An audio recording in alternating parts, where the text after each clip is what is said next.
Бүгін сіздермен мантаваркасыз жасалатын орама нанның рецептімен бөлісемін. Жасап көрсеңіздер, мантаваркада жасағыңыз келмей қалады, өте дәмді болып шығады. Сковородкаға сұйық майымызды құйып, пияз бен сәбізімізді салып, барлығын жақсылап қуырамыз. Жақсылап қуырып алып, үстіне томат қосамыз. Томатымызды қосып, оны да қуырамыз. Толық құрамын описание бөлімінде жазып қалдырамын. Үстіне картошкамызды салып, суымызды құйып, қақпағын жауып, қайнатамыз.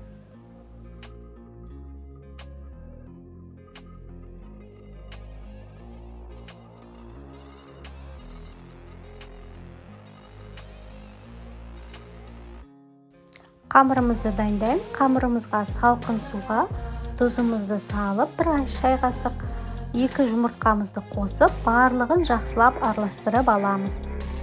Барлығын жақсылап араластырып алып, үстінен алдын ала илегіштен өткізіп алған ұнымызды салып, қамыр илейміз.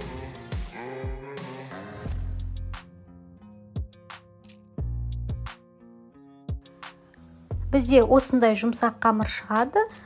Бетін жауып 15 минутқа бұқтырып қоямыз. Салмамызды дайындаймыз. Фаршымызға сәбізімізді, картошкамызды, пиязымызды дәміне қарай доз бұрыш қосып, барлығын жақсылап араластырып аламыз.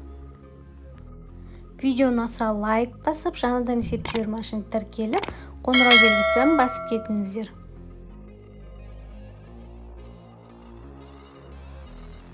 15 минут тұрған қамырымызды жұқалап жайып аламыз.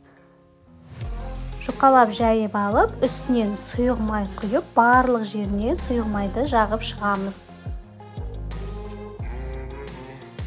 Сұйық майымызды құйғаннан кейін үстіне салмасын салып, тегістеп шығамыз.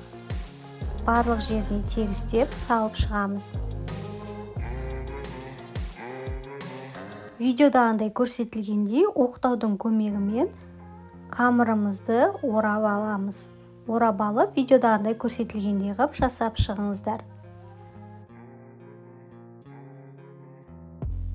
Қайнап тұрған тамағымызға дәміне қарай дозды салып, осылай қатты қайнап тұрған кезде орамамызды сковородкаға видеодағындай көрсетілгендей қып орналастырып шығамыз. Орналастырып алып, қаппағын жауып, астын баяу отқа қоямыз.